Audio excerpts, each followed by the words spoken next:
I wake up every morning just ecstatic and enthused and challenged and humbled, really, to be their commander and to help support them and lead them in building the next generation of cyber warriors.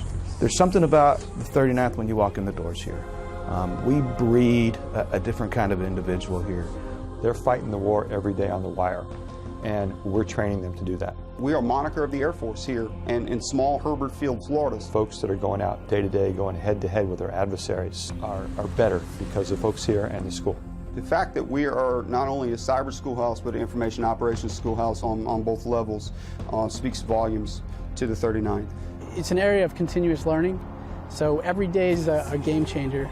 I know that what I do here will almost directly impact the warfighter. It's all about defense of the nation. We're producing warfighters. It's probably the coolest part of our mission. It really gives you a sense of accomplishment, like you really have a purpose, not only for the Air Force, but for your country. The way that cyberspace is headed, I think that'll be very important in the future, and I'm glad to be a part of that.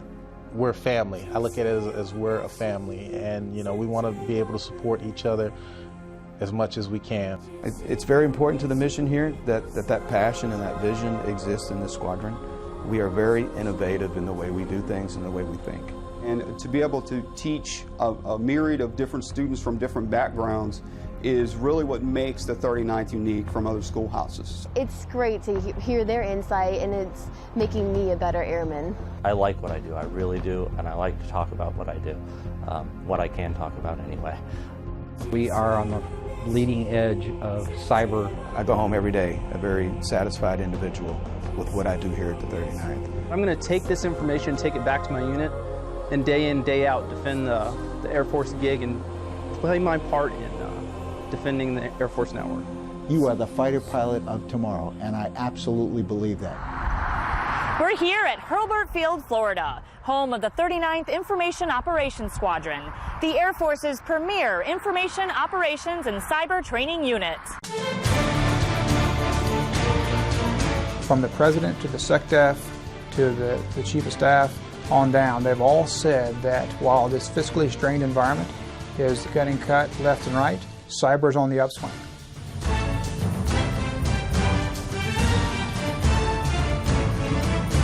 If you want to be on the cutting edge of the most exciting opportunities in our Air Force today, look at cyberspace.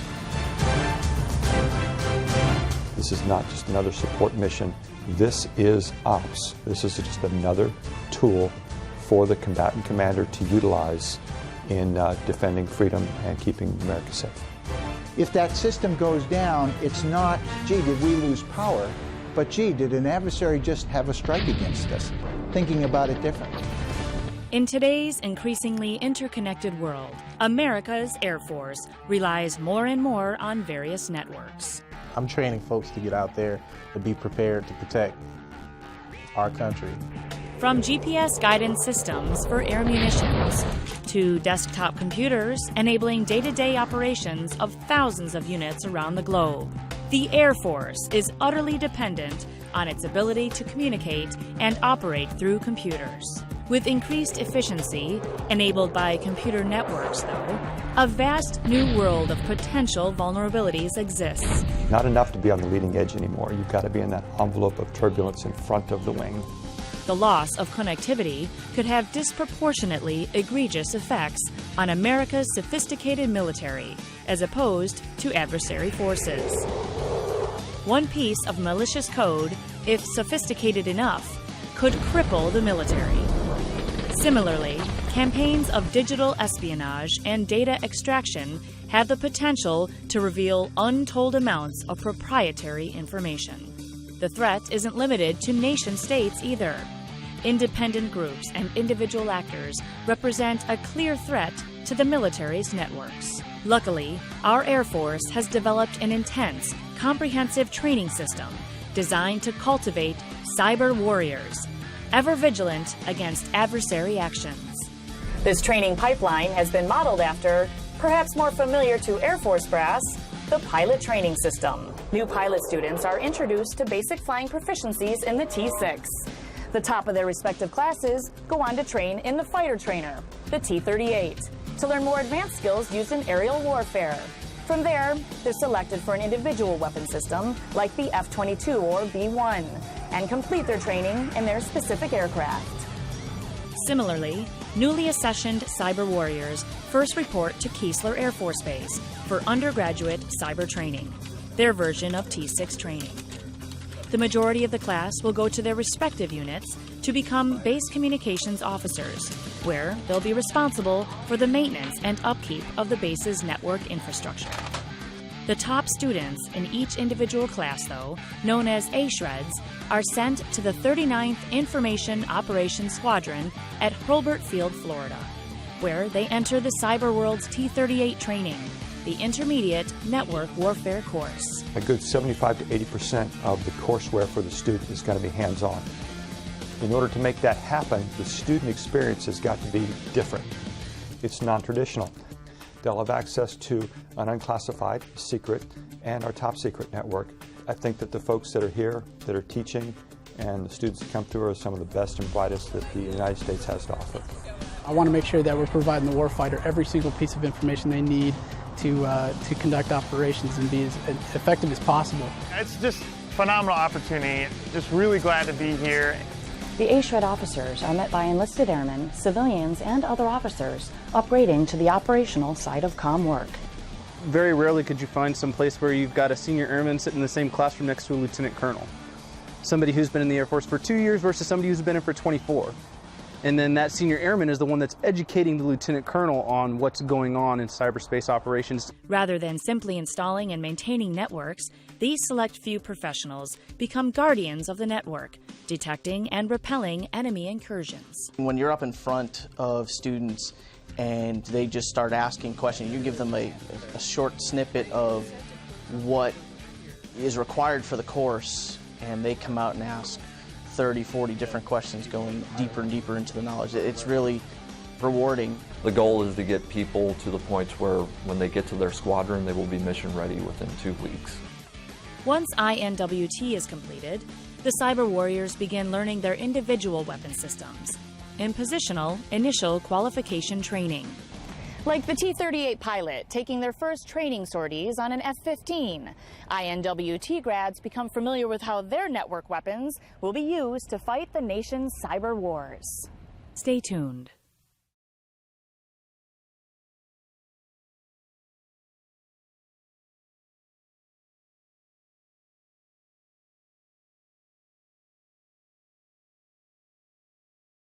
A lot of what we learn here is foundational. You know, you're not going to take someone from undergrad pilot training and stick them off on their own. A lot of what we're doing now is building that foundation. So we get people who have the aptitude for this kind of stuff. We train them, and then we send them to a specific unit. When the rubber meets the road, it's what you're doing at the job that you're at. Once you get out there in that operational environment, we're a team, and we have to work together as a team.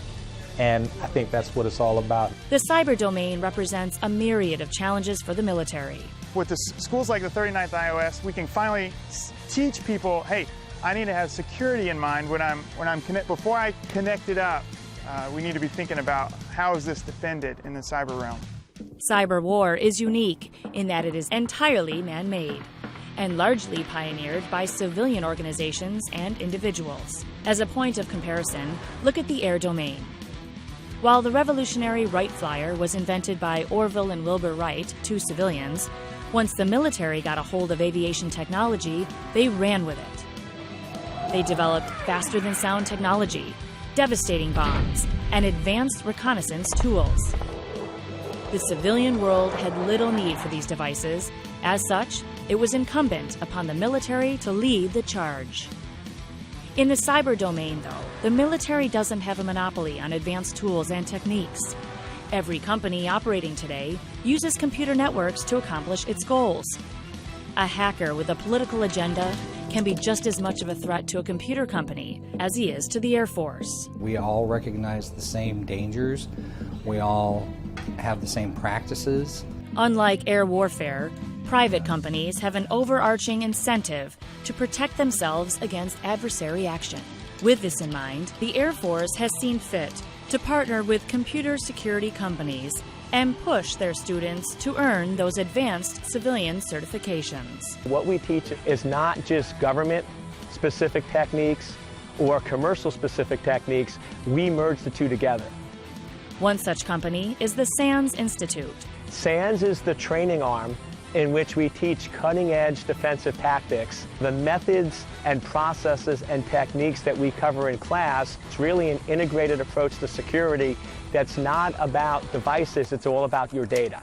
SANS trains Air Force operators on incident handling techniques, enabling them to earn a prestigious certification, widely recognized and valued by industry experts. Anybody can sit in a classroom and listen to an instructor.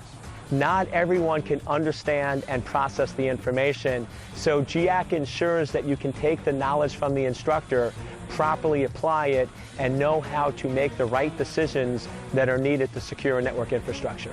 The civilian certifications, in many cases, they mirror exactly what we need.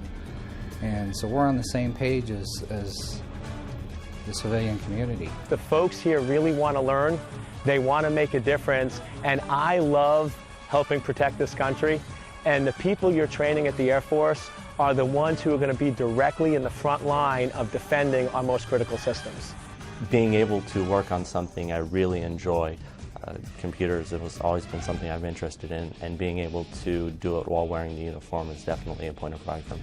Really, we are trying to capitalize on in this next generation. So they are exposed to things a lot younger than I ever was, and they bring a lot of that talent with them. I'm a cyber geek, I'm a computer geek, so I'm loving it. I am just soaking it up, just trying to learn as much as I can. It's geek heaven, if you will. Luckily, INWT 12-07 didn't have any GCIH failures. However, most classes aren't so fortunate. Most of the time, a student is just a little bit off. Sometimes a student completely missed the mark. So we have to tailor our instructor approach based on where the student is, what the student achieves as far as a score on that particular test. The training review panel is not a disciplinary panel. We here at the 39th want to ensure that the students that are getting the instruction get the best possible instruction available. The 39th has developed a strict system that pushes students to their limits and ensures only the highest caliber cyber professionals make it to the front lines of the cyber battlefield. Our standard here at the schoolhouse is 85%, so it's a little bit higher standard. We're here to try to get the student from the failing point to the passing point. Following months of hard work, INWT 12-07 finally graduates. Worked really hard for this. I can't wait to just move forward.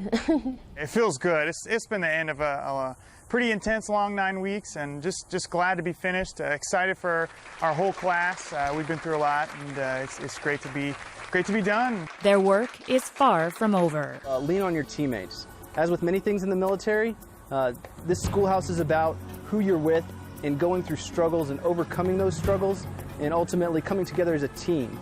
It's a little bit challenging at times, but we definitely come together as a class and help each other out.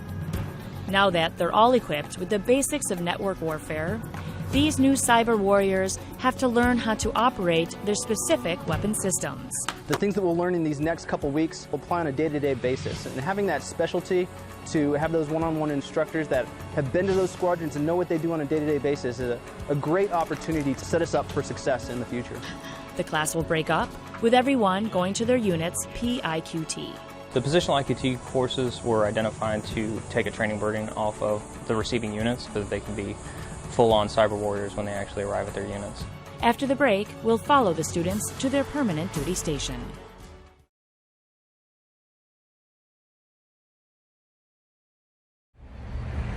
Three of the students have now transitioned to their operational unit here at the 92nd Information Operations Squadron in San Antonio, Texas. This next generation of cyber warriors is now on the job after a rigorous journey through the cyber training pipeline. It's been great. We got some of the smartest people in the world here at the 92nd, and so basically I'm still learning. You know, I went through training and I've got a lot of technical knowledge, but there's folks here, civilian, military, that are awesome folks to talk to and work with, to learn a lot and to accomplish some missions. I think it's been more than what I thought it was going to be, being able to work with folks that are nothing short of genius. The unit was real welcoming. We're all like a family here. I feel very proud to do this job. It's kind of a unique opportunity to be here in this squadron. working with so many smart and capable people, so it's a privilege to be here. To be able to go from school, something that all the other folks have been through, so we all know where we're all coming from. The 92nd IOS is just one of the many units INWT feeds into. I was really thankful that a lot of the stuff we learned at the 39th really applied here when I got on the job, boots on the ground. And it wasn't a couple of weeks before we actually were sent through refresher training, and we were mission qualified at week 2. When they come to us from the 39th, we don't need to question one bit their technical competence. We know that they get it. They understand how to use the weapon system, when to use it, how it's appropriately employed, and they hit the ground running here. A lot of what the 92nd is doing is really groundbreaking approaches to cyber operations. And so there's a lot of tactical level vision that we're going to be setting. What's evolving fastest in this business is our tactics. The 92nd actively tests Air Force networks, both hardware and users, to find areas of weakness. Once found, corrective actions are taken to close down vulnerabilities and make the network more secure against adverse action. The members of this team are incredibly talented. The metabolism of this business is such that you really have to keep up with the threats. It's an evolving threat, and the tactics and the techniques and the procedures that we learn today are invariably going to be out of date in a matter of weeks or months, sometimes days. So the folks here today are incredibly talented at keeping themselves on the cutting edge of cyber. The 346th Test Squadron directly supports the 39th IOS, providing a cyber range in which students can learn and hone their skills. We work hand in hand while the 39th IOS provides the training curriculum for the students. We actually provide the range for the students to actually train on. And we do this through an operationally relevant range so that they know the capability that they're going to train on is very similar, if not almost identically emulated to what they're going to actually operate in the future. The range has a similar purpose to a physical range for pilots in training. It acts as a separated, self-contained, ultra-realistic environment for students to learn in without any risk of affecting operations on a real-world network. Our job is to break things before the warfighter gets them in an operationally relevant environment so that the warfighter knows exactly what they're getting, how it's being delivered to them, and they know it's going to work on their operational networks the way it's supposed to work. If we falter in this mission, then our adversaries will get ahead. And we can't let that happen, simply said. Every day, the cyber threat to the United States and its allies grows more and more dire.